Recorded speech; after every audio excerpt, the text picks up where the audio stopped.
ఈ దేహం నిందాస్తుతులకి కల్పితమైనటువంటి సన్మానాలకి సుఖదుఖాలకి యోగ్యమై ఉంటుంది. కానీ శరీరం వేరు ఆత్మ వేరు అనబడేటువంటి జ్ఞానం కొద్దిగా ఎవరికి కూడా కలగడం లేదు. మానవుడు గట్టిగా వైరాన్ని పూని భగవంతుడితో సంబంధం పెట్టుకున్నా కూడా వాడు తరిస్తాడు. నిన్న కూడా మనం అనుకున్నాం, శత్రుత్వాన్ని భగవంతుడితో సవ్యంగా పెట్టుకున్నా కూడా వాడు తరిస్తాడు. ఎందుకంటే ఏ విధంగా నిప్పుని ముట్టుకున్నా కాలుతుంది కదా, అదే విధంగా అని ఇక్కడి నుంచి కొంత భ్రమరకీట న్యాయాన్ని చెప్తాడు. భ్రమరకీట న్యాయం ఏంటో మనం ముందు రోజుల్లో చెప్పుకున్నాం.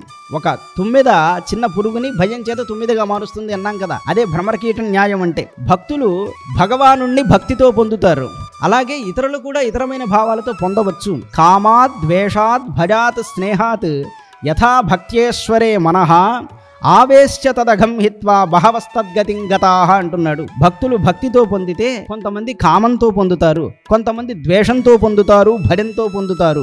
స్నేహంతో పొందేటువంటి వాళ్ళు కొంతమంది భగవానుని యందే మనసు నిలిపి వాళ్లలో ఉన్న దోషాలను పరిహారం చేసుకుని ఆయన్ని పొందేవాళ్ళు కొంతమంది. ఉదాహరణ చెప్పాలంటే, గోపికలు వాళ్ళకి కృష్ణుడు పరమాత్ముడు మహానుభావుడు అనే విషయాలు మొట్టమొదటి తెలియవు. కేవలం కృష్ణుడి పట్ల ఆకర్షితులయ్యారంతే. ఆ మాత్రం ఆకర్షణకి గోపికలందరూ కూడా తరించిపోయారు నాయన.